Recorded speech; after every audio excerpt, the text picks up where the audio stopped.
Bueno, pues buenos días, colegas, señoras y señores que nos están siguiendo desde muchas partes, según pude comprobar anoche, estudiantes de posgrado, colegas de ambas partes del Atlántico y colegas de nuestra universidad. Este segundo bloque, Ciro y nosotros pensamos que tuviera un formato más de workshop.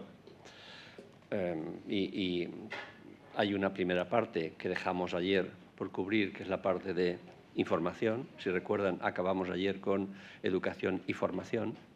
Y hoy la idea es redondear el papel de la información en relación con el cambio climático. Más tarde, después del café, ya las universidades son las que tomarán el testigo y centrarán la cooperación entre ambas instituciones, que ya es una cuestión que dejamos, Ana Camarasa y yo, en manos de los responsables de ambas instituciones, y también dejamos en manos de los vicerrectores de nuestra universidad, Esther Alba y el profesor Padilla, el vicerrector de internacionalización, la clausura oficial, de modo que nuestro trabajo formal de la profesora Camarasa y yo pues acaba con las sesiones académicas para dar paso luego ya a las instituciones. La sesión de la mañana la inauguramos con una mirada sobre el papel de las universidades en relación con riesgos catastróficos o con eventos extremos. Y para ello, nosotros, desde la Universidad de Valencia, hemos pedido la ayuda a, tal vez, la persona, a mi juicio, mejor que tenemos en la Universidad de Valencia, la persona más apropiada para abordar esta cuestión, una persona que no requiere particular presentación para nosotros, pero sí para ustedes. El doctor Guillermo López es catedrático de periodismo en la Universidad de Valencia. La mayor parte de su investigación la ha dirigido al estudio de comunicación política y de comunicación por Internet. Ahora les diré por qué. Es coordinador del grupo de I+D Mediaflows, dirige la Cátedra Institucional de Análisis y Prospectiva del Audiovisual en la Universidad de Valencia, patrocinada por el Consejo Audiovisual de la Comunidad Valenciana, colabora con muchos medios de comunicación, de hecho es responsable del área de comunicación de alguno de ellos, especialmente un diario valenciano, del que es colaborador habitual, semanal, y participa además en distintos podcasts y en transmisión de conocimiento. En realidad hace transferencia de la buena al conjunto de la sociedad valenciana. Les decía que la doctora Camarasa y yo pensamos en el doctor Guillermo López porque él, además, coopera, codirige, orienta a grupos de investigación de su propio departamento, de la Facultad de Comunicación, pues en torno al papel de las redes sociales en relación con la comunicación, en relación con también el cambio climático, como verán en la segunda sesión. Es por esto que les decía que para nosotros, y por eso quiero presentarle así, el doctor Guillermo López es, les decía al principio, la persona más apropiada, porque es lo mejor que tenemos. Y para los colegas de la UNAM, como están viendo, hemos procurado que nos acompañen las mejores personas, los mejores representantes que tenemos en cada área. Gracias, Guillermo, por estar aquí. Voy a ver si oye, sí. Bueno, lo primero que hacer es que presentemos Gracias, buenos días. Yo quiero presentar al doctor Francisco Estrada Porrúa, que es un economista mexicano y también doctor en Economía Ambiental por la Universidad Libre de Ámsterdam. Francisco es investigador titular del Instituto de Ciencias de la Atmósfera y Cambio Climático de la UNAM y es investigador visitante en la Universidad Libre de Ámsterdam. Es miembro del Consejo de Cambio Climático del Gobierno de México y asesor pro bono del Banco de México en riesgos físicos del cambio climático. ha sido jefe del Departamento en Ciencias Atmosféricas del Cambio Climático y es coordinador del Programa de Investigación en Cambio Climático de nuestra universidad, de la UNAM, y es autor líder del 7º reporte del Panel Intergubernamental de Cambio Climático. Su investigación se centra en las causas y consecuencias económicas del cambio climático y combina en sus investigaciones aspectos de ciencias de la atmósfera, economía y modelación estadística. Como pueden ver, pues es una persona que desde la interdisciplina, como hemos procurado a lo largo de los trabajos de este encuentro, pues se hace cargo de estos temas de preocupación, pero también de investigación común que forman parte ya de una agenda compartida entre la Universidad de Valencia y la UNAM. Al doctor Guillermo López le pedimos una reflexión sobre investigación, comunicación y riesgos de desastre. Pues muchísimas gracias. Bueno, gracias a todos y sobre todo gracias al profesor Joan Romero por su amabilísima y a todas luces exagerada presentación, a la profesora Ana Carmarasa y al profesor Romero por la invitación. Y pues estoy honrado desde luego de estar aquí, de poder hablar desde mi perspectiva, desde la comunicación. Creo que además es una iniciativa que puede dar muchos réditos, ¿no? Esta reunión, esta posibilidad de intercambiar, de establecer vínculos, establecer redes con una universidad tan importante como la UNAM, que es un referente en toda Latinoamérica y para nosotros también. Y creo que, bueno, que pues, es una ocasión, aunque quizás no soy yo que tenga que decirlo, ¿no? Pero pues una ocasión para seguir colaborando en el futuro a muchos niveles. Por mi parte, bueno, aparte de lo que se me pidió, yo lo que voy a intentar es esbozar en este tiempo de que dispongo, que además he puesto para cronometrar, ¿no? Y que no se me pase demasiado, voy a intentar explicar un poco el escenario mediático en el que nos encontramos y cómo esto afecta a las crisis. Y voy a poner dos ejemplos que todos hemos vivido, uno de alcance global, que es la pandemia de 2020, y otro de alcance local de gran incidencia, que es la DANA de 2024, ¿no? Es decir, nosotros cuando hablamos de crisis hablamos de un acontecimiento que por su naturaleza es impredecible, pero que sabemos que puede ocurrir, ¿no? Pues puede haber terremotos en California, puede haber inundaciones en Valencia, pueden darse circunstancias, pero no sabemos a ciencia cierta cómo ni cuándo se van a producir, pero sabemos que tenemos que estar preparados. Por lo tanto, la crisis requiere de una prevención, requiere de una acción rápida y eficaz durante la gestión de la propia crisis y requiere de una gestión de la postcrisis para la reconstrucción, para la valoración de cómo se ha gestionado esa crisis, etc. La comunicación aquí tiene un papel muy importante. Tiene que ver la comunicación, yo diría que con tres ejes. Por un lado, con la información de la que disponemos en cada momento en relación con la crisis que se está gestando. En segundo lugar, de qué hacen los responsables políticos, los responsables de la gestión de la emergencia con esa información. Y, en tercer lugar, cómo se transmite a la ciudadanía y con qué propósito, ¿no? Por tanto, la comunicación tiene un papel muy transversal y muy presente en este proceso como cualquier otro proceso social, porque un proceso social pues, es necesario establecer vías, mecanismos de comunicación para poder llegar al público y para conseguir los efectos que se buscan. En este caso, pues, avisar a la ciudadanía, intentar que se tomen precauciones, intentar minimizar, desde luego, los daños personales y el coste en vidas humanas y, evidentemente, también los daños materiales, intentar incluso hacer propósitos de formación con la ciudadanía para que estén alertas ante ese tipo de situaciones. Lo que ocurre, y en eso me quería centrar inicialmente, es que el escenario comunicativo en el que nos movemos es un escenario cambiante y caracterizado por una circunstancia que no ayuda a la gestión de las crisis, que es el desorden. Es decir, el desorden, que en un libro precisamente del profesor Joan Romero muy reciente, ¿no?, se hablaba del desorden global, pues parte de ese desorden es el desorden del sistema mediático, el sistema de los medios de comunicación. Es un sistema mucho menos ordenado que en el pasado.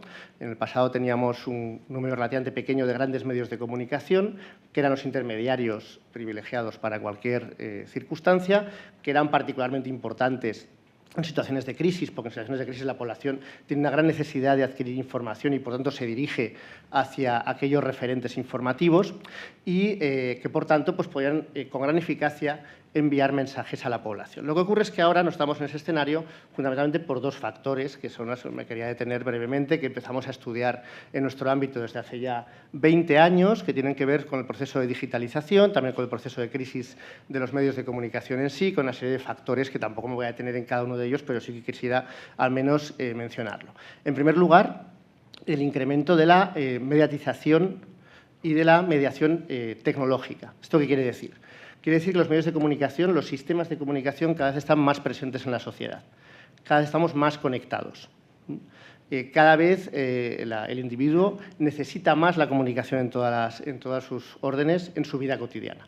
Nos comunicamos a través de Internet, tenemos un dispositivo móvil que nos acompaña a todas partes y que estamos consultando constantemente y que es pues, como una extensión nuestra. Bueno, de hecho, hubo un filósofo, un sociólogo, según a quien atendamos, canadiense, Marshall McLuhan, de los años 60, que ya dijo esto, que los medios eran las extensiones del ser humano. Lo que pasa entonces no se le hizo mucho caso, pero desde entonces es verdad que los medios de comunicación se han sistematizado cada vez más en nuestra sociedad, están más presentes en todos los órdenes y, por tanto, los tenemos en una posición más inmediata y más cotidiana. Y, al mismo tiempo, la mediatización es cada vez una mediatización donde la tecnología tiene un papel más importante.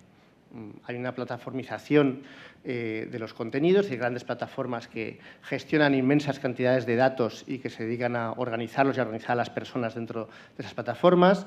Hay una dataficación en general del mundo, el mundo cognoscible, es decir, del mundo que nos rodea. Todo se puede estratificar y organizar a través de datos y, en general, hay una presencia de la tecnología mucho mayor de la que teníamos antes. Lo que pasa es que esto, aunque es verdad que permite que el público esté más conectado permanentemente, tampoco significa necesariamente que esté más atento a las circunstancias que le rodean, sobre todo en acontecimientos de esas características. ¿De acuerdo? Y aquí voy a la segunda característica, que es la pérdida de la intermediación mediática e institucional. Es decir, la pérdida de peso de los medios como intermediarios privilegiados, como interlocutores entre el poder en sus diversas instancias y la población, que es lo que han sido siempre. Los medios son el cuarto poder porque son los intérpretes del poder ante la sociedad y también, se supone, de la sociedad hacia el poder. Pero claro, ¿qué ocurre cuando, por un lado, el poder ya no utiliza los medios en la medida en que lo utilizaba antes para dirigirse a la sociedad, porque tiene otras vías más directas, más presentes, más inmediatas para llegar al público, pero tampoco el público tiene el mismo interés que tenía antes por pasar por los medios de comunicación?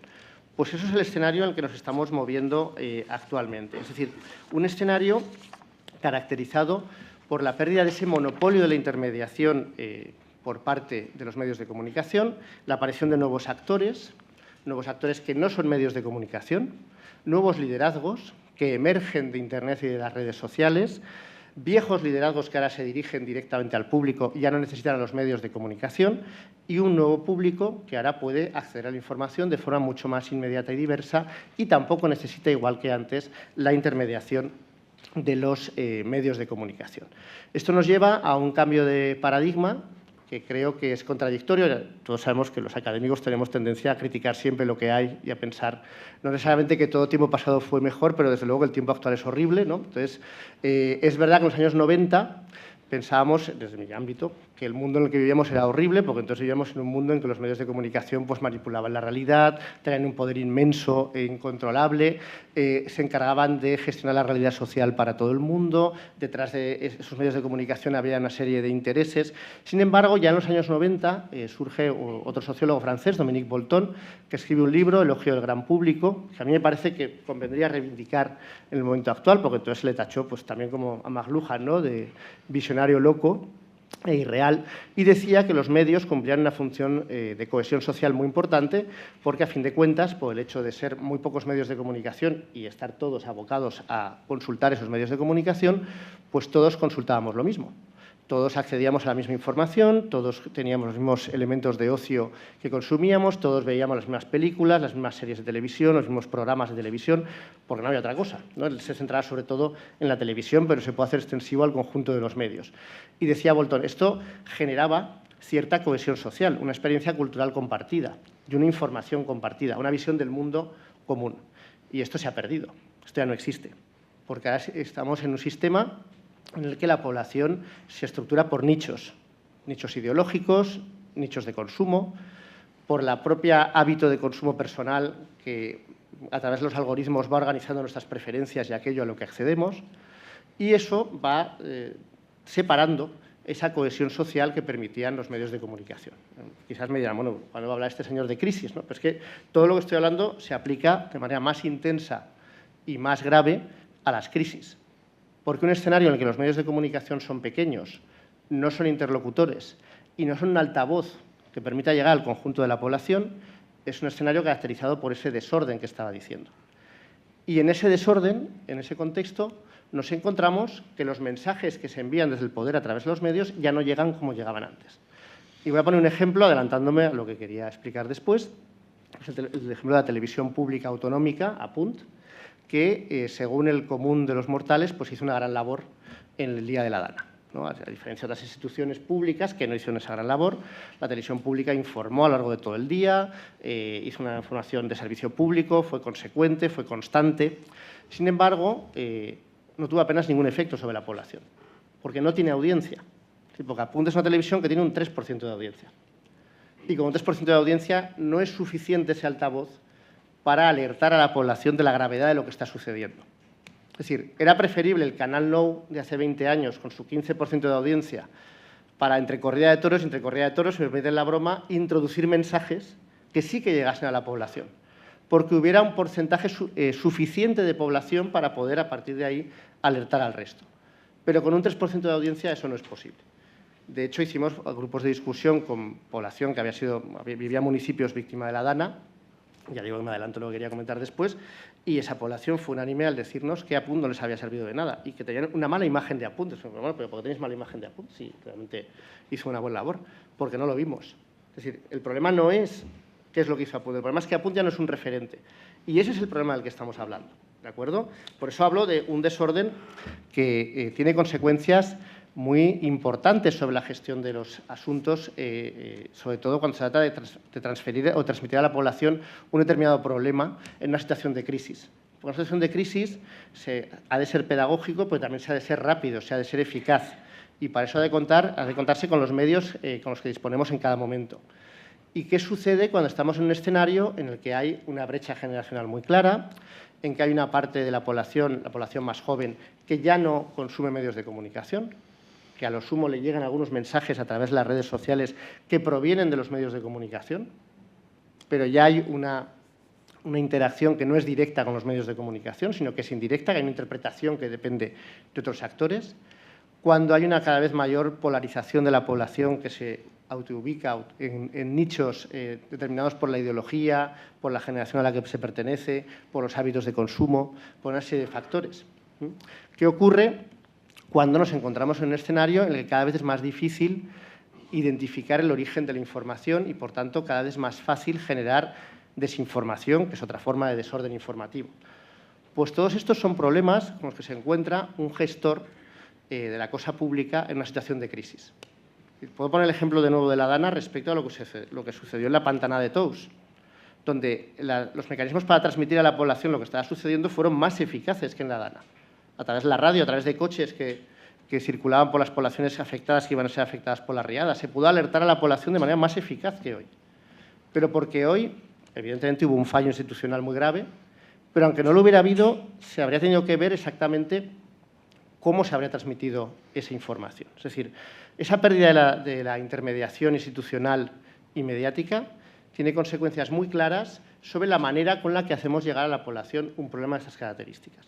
Al haber perdido esa centralización, ahora debemos dirigirnos a través de muchos canales que son mucho más pequeños que los canales que teníamos antes, aunque esos canales fueran de menor cuantía.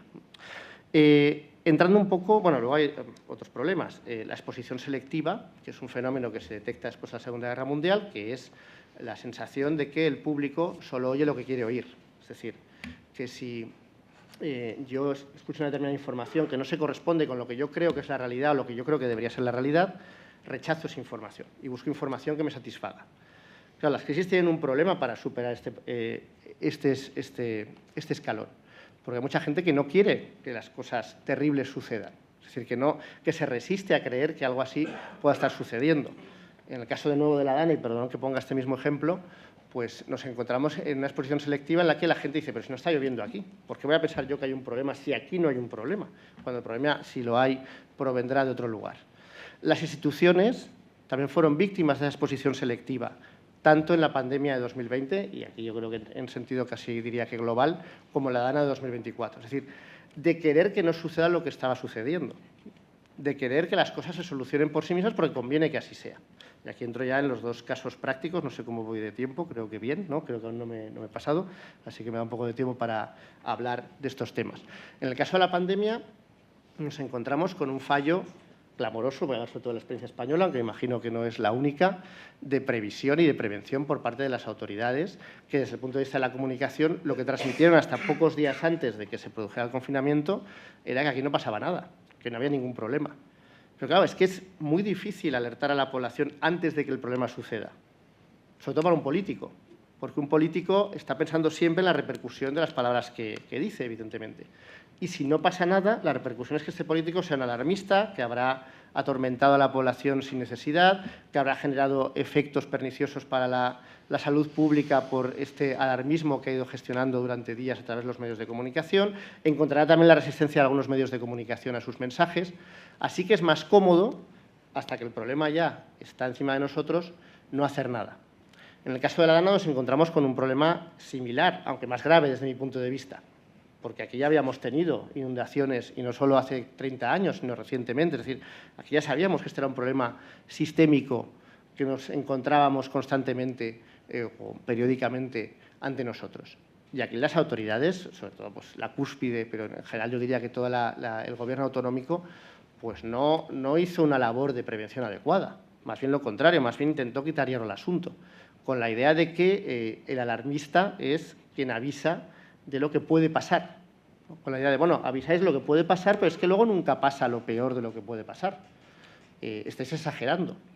Y luego pues había otras circunstancias, como que nos íbamos hacia un puente que era muy importante para la hostelería, bueno, cuestiones que en las que ya tampoco tengo por qué entrar, pero que realmente nos encontramos en una situación en la que, por un lado, los dirigentes políticos no tienen demasiados alicientes para... Perdón, estamos completamente conectados y se nota pues, en todos los aspectos de nuestra vida, ¿no? Como que de repente mi móvil me hable y no sé qué me estoy diciendo. Bueno, nos encontramos en una situación en la que, por un lado, el poder político pues, está sometido a muchas presiones y las inercias generalmente llevan a no tomar decisiones, pero, por otro lado, cuando se toman esas decisiones, los medios de comunicación ya no son herramientas tan eficaces como lo eran antes. En el caso de la DANA, que es con lo que voy a terminar mi intervención para no pasarme de tiempo, nos encontramos evidentemente con un fallo institucional, con falta de información por parte de las instituciones, con falta de eficacia por parte de los medios de comunicación que sí informaron para llegar a la población y yo diría que con una resistencia sorda de la propia población a asumir que podía pasar lo que pasó hasta que ya desgraciadamente pues, tuvimos encima el problema, ¿no? Esa situación, después con algunos grupos de discusión que hicimos como ya he dicho, con personas que habían sido víctimas de la DANA en municipios afectados por las inundaciones, pues nos dieron algunas claves sobre cómo se habían informado y ahí vimos también lo extraordinariamente difícil que es llegar a la población hoy en día, a pesar, paradójicamente, de estar tan conectados. Ellos lo que dijeron es que en los primeros días, desde luego, no se informaba a través de los medios, que los medios fueron absolutamente irrelevantes para ellos, porque la primera percepción que tuvieron de los medios es que no les habían dado información y, por tanto, eran inútiles los medios de comunicación. Pero, claro, ante las preguntas que les hacíamos, el problema es que ellos ya no consumían medios de comunicación. Es decir, que hicieran lo que hicieran los medios ya daba igual y no era una población joven exclusivamente. Es decir, había gente ahí representada en los grupos, hicimos 2 grupos de discusión, había población representada de todas las edades. Pero ya decían que su información llegaba a través de las redes sociales y que la información que llegaba de los medios era una información que también les llegaba a través de las redes sociales. Por tanto, ellos no la identificaban como una información propia de los medios. Y que para ello los referentes fiables ya no son ni la clase política, es decir, lo que tradicionalmente son los dirigentes, los argumentos de autoridad, ni los medios de comunicación, sino los liderazgos del entorno más inmediato, que a ellos es a los que les hicieron caso. Y que ellos fueron los que fueron útiles una vez ya, no antes, sino una vez ya se había producido la DANA, para gestionar los efectos de la DANA en sus poblaciones, para comunicarse entre sí una vez tuvieron cobertura, para pues, saber dónde había agua, para saber dónde había alimentos, para saber dónde era más necesaria la ayuda, para saber dónde podían dormir en caso de aquellas viviendas que habían sido inundadas. El papel de los medios de comunicación fue, según ellos, inútil al principio, y ahí incluían a Punt, como he dicho antes, y pernicioso después. Pues eso es muy preocupante, sobre todo para alguien como es mi caso, que se dedica a analizar la comunicación y que está acostumbrado a que las cosas hayan sido pues, de una determinada manera y que no acabemos de entender cómo funcionan ahora, ¿no? Porque lo que decían es, los medios de comunicación, en el momento en que aparecieron, que fue varios días después del desastre, lo hicieron para polarizar, para politizar la catástrofe. Su preocupación no era hacer servicio público, no era ayudarnos, no era informar de lo que estaba pasando, sino que era quién ha sido, esto de quién es culpa. Y básicamente, ¿es culpa del Gobierno central o es culpa de la Generalitat Valenciana? ¿Es culpa del PP o es culpa del PSOE? ¿No? O sea, un poco la manera en que los medios, a ojos, pero creo que tiene bastante verosimilitud lo que nos dijeron, a ojos de las personas que habían sido víctimas de la Dana, sucedió. Que se centraron en ese tipo de cuestiones, que cada vez que les pedían algún tipo de reflexión a los ciudadanos, pues orientaban sus mensajes hacia esa línea de polarización y de enfrentamiento político, y que llegaban incluso a mentir. Se hizo famoso Rubén Gisbert, que era un colaborador de Cuarto Milenio, el programa de Iker Jiménez, que es una persona que bueno, le grabaron, y con eso voy a acabar también porque no deja de ser paradójico, él se tiró al barro para mancharse de barro y aparecer en el programa como una persona que había estado colaborando en las labores de limpieza, de búsqueda, etcétera, y alguien le grabó, claro. Y gracias a eso sabemos que eso era una dramatización para generar un determinado efecto. Y por eso, para tampoco intentar cargar tanto las tintas contra el escenario anterior, concluyo un poco diciendo algo que he intentado insinuar al principio, ¿no? Que siempre creemos que cualquier tiempo pasado fue mejor y que el actual es horrible. Y puede que el actual sea horrible, pero es verdad que el anterior tampoco era maravilloso, porque con el anterior no nos habríamos enterado, por ejemplo, de que lo que había hecho esta persona era tirarse en el barro y embutirse en el barro para dar determinada imagen, porque no habría habido nadie con una cámara que pudiera haber transmitido después a través de Internet y eso viralizarse y llegar al público. Es decir, ahora tenemos una gran cantidad de herramientas para comunicarnos, para acceder a la información, pero también tenemos una oferta enorme de contenidos que están descontextualizados, que son confusos y que es muy difícil interpretar. Y hemos perdido lo que teníamos antes, que era una interpretación, que podía ser una interpretación falaz o sesgada, pero era una interpretación. Ahora no tenemos eso. Ahora lo que tenemos es muchas interpretaciones que nos llegan a través de múltiples vías. Desde el punto de vista de la gestión de una crisis, eso incrementa la complejidad de la gestión de la crisis, porque es muy difícil por parte del poder político incluso decidir cómo se va a dirigir a la ciudadanía, cómo va a llegar a la ciudadanía. Por ejemplo, la Generalitat Valenciana tomó la decisión de dirigirse a través de la red social X. Pero esta es una decisión muy discutible, porque esa es una red social mucho más delgada de lo que pudiera parecer. Es una red social que, en realidad, la mayor parte de la población no está conectada a esa red social. Es una red muy política, muy mediática, pero la población, en general, no está conectada a esa red. Entonces, ¿por qué se transmite a través de esa red?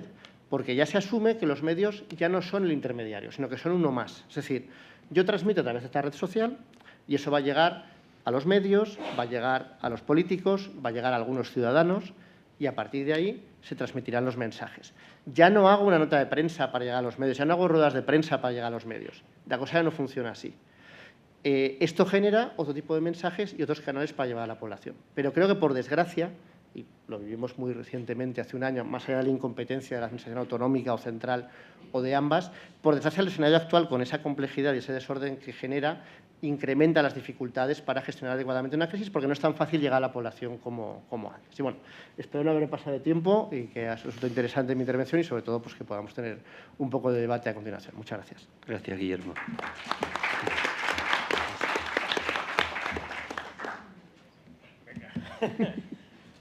Adelante, Francisco.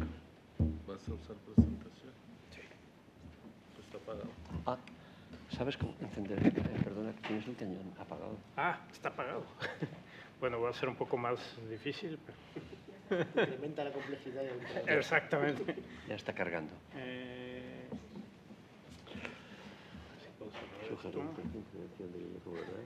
Aquí, presentación con diapositivas. En lo de... Primera, ¿no? Claro, presentación con diapositivas. Ahí está. El principio. Ah, venga. Y esta pantalla no lo puedo cerrar. Ahí está. Digo yo. Bueno, teóricamente es las 10:30, no debería tardar. Bueno, muchísimas gracias. Muchísimas gracias a la Universidad de Valencia, muchísimas gracias a la UNAM por darme la oportunidad de estar aquí con ustedes y platicar un poco de cambio climático. Muchas gracias, Joan. Muchas gracias, Ciro. Voy a poner el tiempo para no pasarme. Bueno, les voy a platicar un poco del papel de las universidades ante la gestión pública de los riesgos catastróficos desde el punto de vista de cambio climático. Teclado. Venga.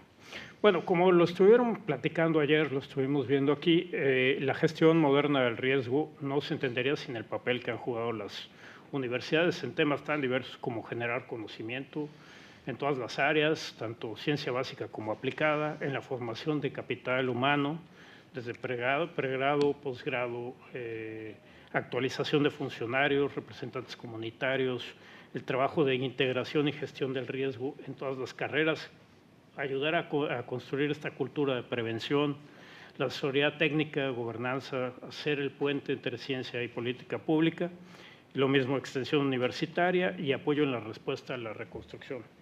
El asunto aquí es que cambio climático viene a añadir otras capas de complejidad. Y ahora les voy a dar otra definición, por si no tuviéramos suficientes de cambio climático, ahora les voy a dar uno desde la definición de la tipología de problemas, ¿no? Básicamente uno puede pensar en tres tipos de problemas. Unos que se llaman mansos, que son muy sencillos. Por ejemplo, hay una gotera en mi casa y bueno, pues si yo no sé arreglarla, que no la sé arreglar, hay alguien que sabe y es una cosa que se puede arreglar. Y el daño que puede causar, pues digamos, está circunscrito a un periodo de tiempo y a un posible daño. Hay otros que son problemas críticos, como por ejemplo para los que van a volar hoy o mañana, o vamos a volar, pues uno va en el avión y tenemos un problema con el motor número 2, compañeros, buen viaje. Y eso es otro tipo de problema, mucho más severo, pero que también está, digamos, muy delimitado, ¿no? Puede tener unas consecuencias muy malas, sobre todo para los que estemos en el avión y a los que les caiga encima, pero no pasa de ahí, ¿no? Y es un periodo de tiempo y no va a dañar, digamos, la capa de ozono o la biodiversidad, etcétera. Está muy delimitado. Y hay otros que son los problemas retorcidos. Y cambio climático inauguró una nueva categoría que son los problemas súper retorcidos. ¿Cuáles son las características de estos? Bueno, son problemas complejos, son problemas que emergen de sistemas complejos, son interdependientes y con retroalimentaciones. Uno trata de llegar con una visión disciplinaria y lo más probable es que empeore el problema y no lo mejore. Tiene que ir a estas visiones transdisciplinarias para atenderlos. Otro de los problemas es que es muy difícil definir el problema, ¿no? Si yo les pregunto a ustedes cuál es el problema del cambio climático, algunos nos van a decir que es que hay mucha gente en el planeta, otros nos van a decir que consumimos demasiado, otro que es un problema tecnológico, que habría que decrecer. Bueno, les cuento que en México llevamos unos cuantos años intentando eso del decrecimiento y las emisiones siguen subiendo. Entonces, bueno, si uno no puede definir bien el problema, es muy difícil definir las soluciones. Otra de las cosas es el tiempo se agota, el problema va cambiando según pasa el tiempo, no es como la gotera, que va a ser el mismo problema todo el tiempo. Cambio climático no se va a arreglar, lo podemos hacer peor o lo podemos hacer mejor, pero no lo vamos a solucionar.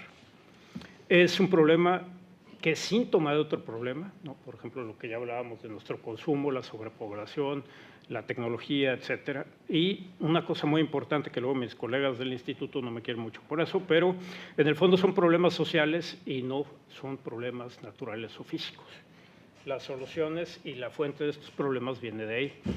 Y hace como 15 años, bueno, hace 15 años precisamente, la UNAM, viendo este tipo de problemas de cambio climático, lo que hizo fue crear el programa de investigación en cambio climático, precisamente para pues, tratar de agrupar a todo el mundo que trabajaba o que pueda trabajar en cambio climático y que tenga algo de aportar, tanto desde la parte de ciencias naturales como ciencias sociales y humanidades, y poder tener, digamos, un mayor impacto en la investigación, poder llegar a asesorar y a apoyar al gobierno en problemas nacionales y, pues, digamos, difundir y divulgar el cambio climático, ¿no?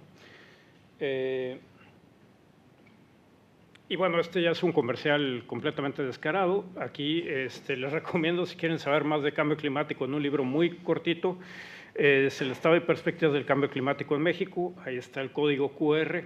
También les hago el anuncio de la página. Tenemos una base de datos que se llama DataPink, donde pueden ver escenarios, impactos en distintos sectores, etcétera.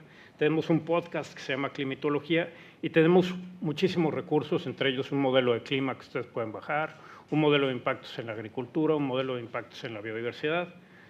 Y bueno, regresando al tema, pues cambio climático con esta capa de complejidad que nos añade, pues también nos afecta, digamos, en cómo entendemos los riesgos catastróficos en el antropoceno, ¿no? Ustedes tienen ahí, por ejemplo, lo que pasó aquí con la riada el año pasado, lo que tenemos ahora, bueno, hace un poco tiempo en Veracruz con las inundaciones.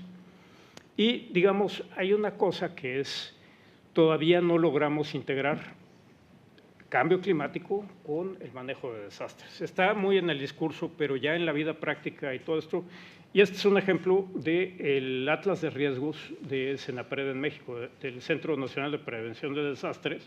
Y ustedes pueden ver, bueno, ustedes pueden consultar aquí los desastres, pero también pueden consultar algunos escenarios de cambio climático, pero no hablan entre ellos. No hay cómo ha cambiado los desastres, cómo ha cambiado esto. Y de hecho, pues bueno, es un poco un desastre el escenario de cambio climático porque no hay ninguna resolución espacial para todo el país y miren que es un país grande, ¿no? También cabe mencionar, no es una crítica nada más para ellos, nosotros, por ejemplo, en el DataPink, que tenemos estas bases de datos sobre cambio climático, tampoco hemos incluido la parte de desastres. Entonces, digamos, hay mucho trabajo que hacer en esto. E inclusive, si ustedes se ponen a ver las prioridades del marco de Sendai, está comprender el riesgo de desastres, que ustedes lo saben mejor que yo y que ya lo platicábamos, fortalecer la gobernanza de riesgo de desastres para gestionar dicho riesgo, invertir en reducción de riesgo, aumentar la preparación y reconstruir mejor. Aquí lo que puse son asteriscos, donde se menciona, si es un asterisco, se menciona cambio climático a nivel global, pero no a nivel local, ¿no? Vienen dos partes. Y si hay dos asteriscos que se menciona a nivel nacional y local, pero no a nivel global. Y ustedes se ponen a ver, cada una de estas cosas tiene que ver tanto a nivel local como a nivel global. ¿Qué emisiones de escenarios vamos a tener? ¿Qué decisiones vamos a tomar a nivel de casi calle, ¿no? Casi una calle? Y, pues bueno, ahora que estamos a 1.5 grados de aumento en la temperatura global, para algunas fuentes ya pasó eso el 2024, va a pasar en los próximos 5 años a más tardar, pues es importante tener en cuenta cómo ha cambiado los eventos extremos, cambio climático, ¿no? Entonces, por ejemplo, aquí están viendo ustedes dos tipos de eventos extremos, uno en temperaturas muy elevadas, las temperaturas máximas, y en precipitaciones extremas, ¿no? Arriba del percentil 90. Y lo que están viendo es la comparación entre el periodo 1961-90, no hace tanto, con el 2018.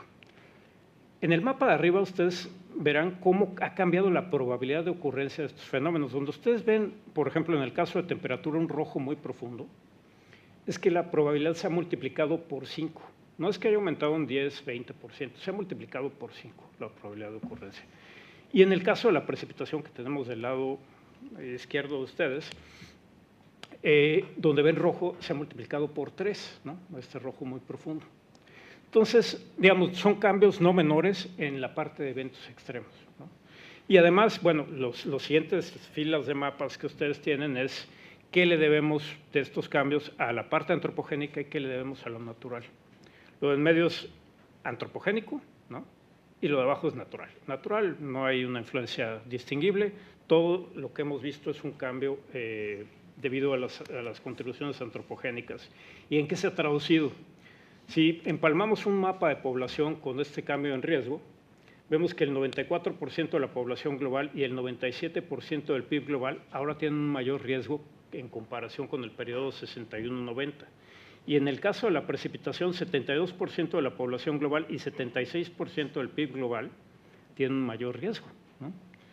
Y eso también nos ha afectado otras cosas. Este es un artículo que acabamos de sacar este mes, y es cómo ha cambiado, por ejemplo, hemos estudiado mucho los eventos extremos y el fenómeno del niño o la niña. Bueno, cambio climático ya se pueden ver diferencias en cómo los eventos extremos ocurren bajo un fenómeno del niño, ya bajo este nivel de calentamiento. Entonces nos cambian los patrones, nos cambian las probabilidades. Evidentemente todo esto que vamos aprendiendo se tiene que ir integrando en el manejo de riesgos y en la prevención de desastres, pero todavía estamos muy lejos de eso. Y a nivel local, por eso también mencionaba a nivel local lo de Sendai, por ejemplo, esto es un proyecto que hicimos 4 años con supercómputo. Gastamos 4 millones de horas de la computadora más potente de la UNAM en hacer este tipo de cosas. Y ustedes tienen la megalópolis del Valle de México. En la parte de acá, en azul, tienen la precipitación anual, ¿no?, acumulada. Después, en el mapa rojo, ustedes ven la urbanización. En tono rosa es la urbanización actual. En tono rojo más fuerte es en 2050, y en el tono rojo más profundo es qué pasaría en la urbanización al 2085, para finales de siglo. Corrimos los modelos de clima con estas diferencias de urbanización, y lo que encontramos es que para finales de siglo, por ejemplo, el cambio porcentual en la precipitación podría aumentar hasta 60% en algunos lugares de la megalópolis y reducirse hasta un 30% en otras partes de la megalópolis, una escala muy local. Y eso no es lo peor. Bueno, y la temperatura, debido al calentamiento global y al calentamiento local causado por la urbanización, puede rebasar los 5 grados centígrados en algunas partes de la megalópolis. Pero cuando uno se va a los eventos extremos, ¿cómo cambia la intensidad de la lluvia extrema? Por ejemplo, la lluvia máxima en una hora con un periodo de retorno de 100 años, es el mapa que ustedes tienen acá arriba. Lo que podemos ver es que para este tipo de evento aumentaría en 87%, aumentaría el riesgo para un 87% para un cuarto del territorio de la megalópolis. Y en la gráfica que tenemos abajo, lo que podemos ver es que, por ejemplo, un evento que sucede en promedio cada 50 años podría suceder cada 2 años, ¿no? Entonces, los tiempos de retorno, la intensidad se están modificando de una manera muy importante. Y también hay una cosa que quisiera compartir con ustedes. Los eventos extremos, siempre pensamos en cambio climático y nos imaginamos un evento extremo porque es lo que vemos en los medios, lo que vemos en los periódicos, pero no es lo más grave en cambio climático, ¿no? Por ejemplo, el huracán Otis, según la AMIS, la Asociación Mexicana de Instituciones de Seguros, nos costó $2,000 millones. Seguramente es una subestimación muy grande. Pero bueno, lo que se ha sabido en estudios, por ejemplo, de los bancos centrales europeos, los bancos centrales de todo el planeta, han hecho algo como el IPCC de los bancos, que se llama la Red para el Envejecimiento de las Finanzas Sostenibles. Y ellos han encontrado una cosa que nosotros también, que es que el 90% de los daños económicos de cambio climático viene por los daños crónicos, estos cambios que van poco a poco y que notamos también menos. Y por eventos extremos es nada más el 10% de todos los daños de cambio climático. Y para reforzar esta idea, esta es una salida de un modelo que tenemos en la UNAM, que hicimos también con la Universidad Libre de Ámsterdam. Tiene una resolución espacial para todo el planeta de 50 kilómetros por 50 kilómetros. Lo que están viendo ustedes en cada punto, es uno de esos cuadritos de 50 por 50, es la fecha en la que se rebasarían pérdidas de al menos $2,000 millones. Es decir, lo que nos costó, según la AMIS, Otis. Si ustedes ven la parte de México, toda la parte central, tenemos que eso o ya ocurrió o va a ocurrir en esta década. Si ustedes hacen la sumatoria de todos los puntitos que están en esa parte, se darán una idea del tamaño del problema. Y esto es todos los años incrementándose, ¿no?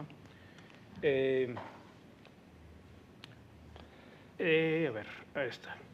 Bueno, y esto es una simulación del mismo modelo, el modelo ClimRisk, de cuántos miles de millones de dólares se pierden año con año por cambio climático del 2010 hasta el 2100, ¿no?, para un determinado escenario de emisiones.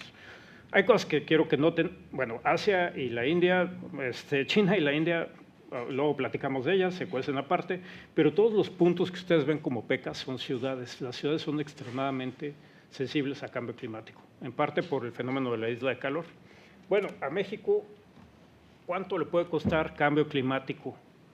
Si uno agarra todo este siglo, las pérdidas que tendría México por cambio climático en biodiversidad, salud, pérdida de productividad laboral, etcétera, y se hace la pregunta, ¿cuánto tendría que pagar yo hoy por esas pérdidas? ¿Cuánto me costarían hoy? Es decir, lo trae a valor presente.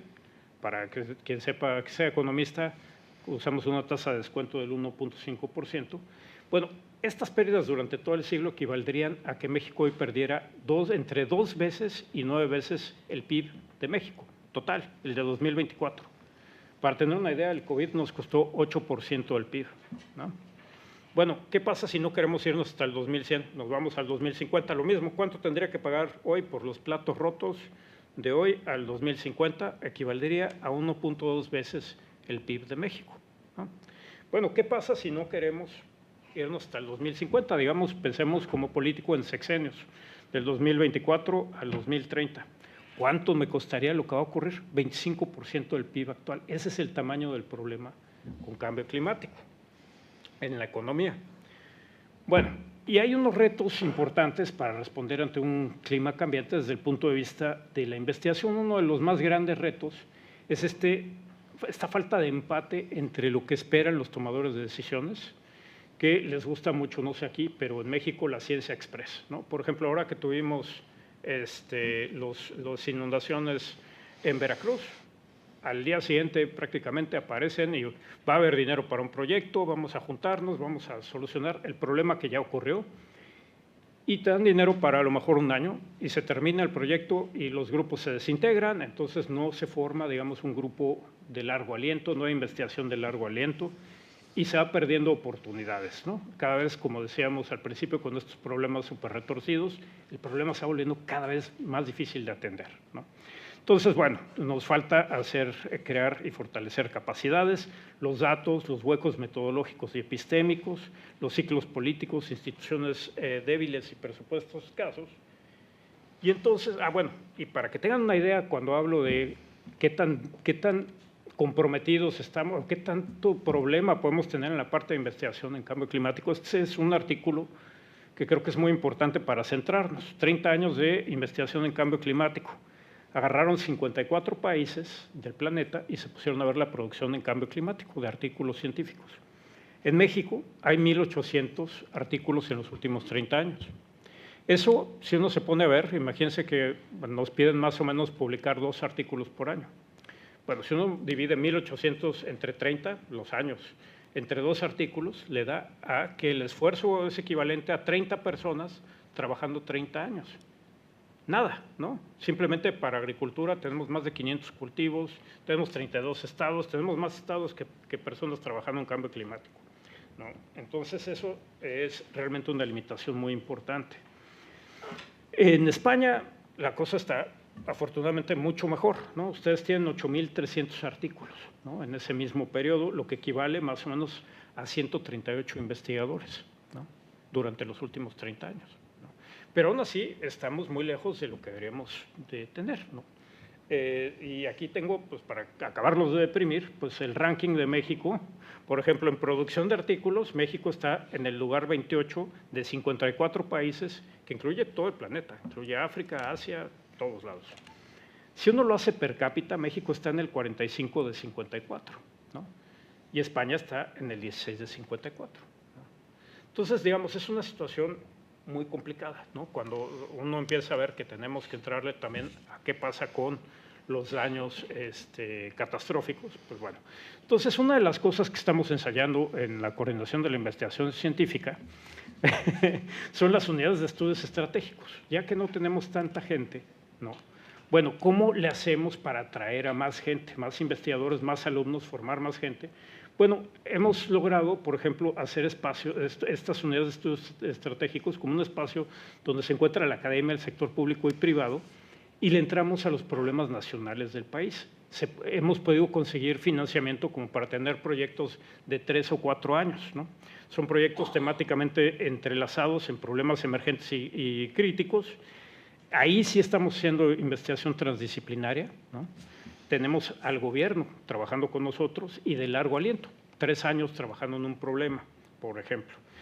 Podemos asegurar equipos estables y extendidos con financiamiento, podemos crear capacidad humana trabajando en estos problemas, no solamente, digamos, en el aula, sino realmente con problemas prácticos, casi un laboratorio, ¿no?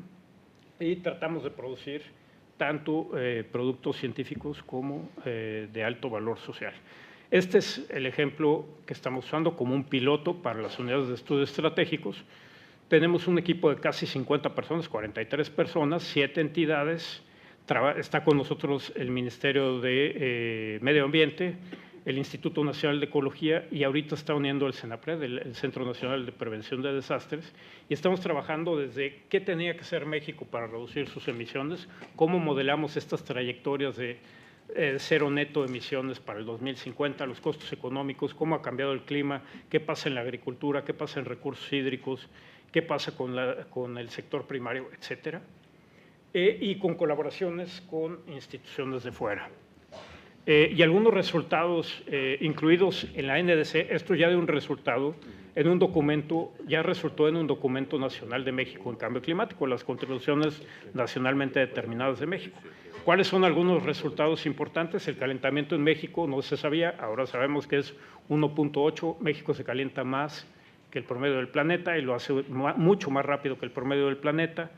Se pueden alcanzar, digamos, emisiones cero para el 2055. Hicimos las rutas de cómo se debe hacer esto. Ya les comenté los costos del PIB, en términos de PIB de cambio climático, y estos son básicamente inevitables para ahora. Aunque nos fuéramos por el Acuerdo de París, ya hay un lock-in, ya hay pues sí, un lock-in que ya no nos permite, aunque cambiemos las emisiones ahorita, ya no podemos cambiar estos costos. Tenemos que irnos a la adaptación. Ya no hay, ¿no? El Acuerdo de París reduce, si se cumpliera el Acuerdo de París, bajaríamos los costos a la mitad, pero la mitad de 9 veces el PIB sigue siendo un mar de dolor. En la agricultura nos va muy mal, ya ahorita, por ejemplo, en términos de capacidad de producción, nada más considerando maíz, arroz y trigo, México puede producir 70 calorías por persona por día menos que si no hubiera cambio climático. Para finales de siglo se va a 500 kilocalorías por persona por día, ¿no? Bueno, en agua también. Y finalmente, ya para terminar, una disculpa, otra cosa que hemos tratado de hacer es cambiar la filosofía del gobierno, y parece que está funcionando, va a funcionar más para la política nacional de adaptación, es pasar del mensaje de necesitamos hacer el país emisiones neta cero, que tiene que ver con, digamos, fierros y gases, a pasar a pensar en un concepto que es daños neto cero. ¿Cómo lo hacemos para que los daños no aumenten de una manera exponencial, sino que tratemos de minimizarlo con todas las herramientas que tengamos a la mano, ¿no? Entonces pasamos de pensar en, como les decía, fierros y gases, a pensar en personas y ecosistemas. Y es con mitigación, con adaptación, compensación y con beneficios. Y yo terminaría con eso. Muchísimas gracias.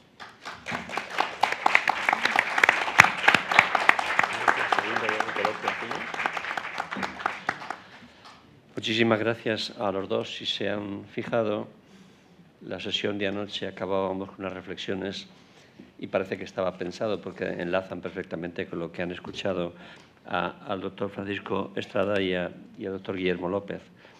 Pero además simboliza muy bien lo que yo reclamaba anoche, una gran alianza entre comunidad científica y medios de comunicación. Una gran alianza, representada aquí. Y me han parecido intervenciones extraordinarias.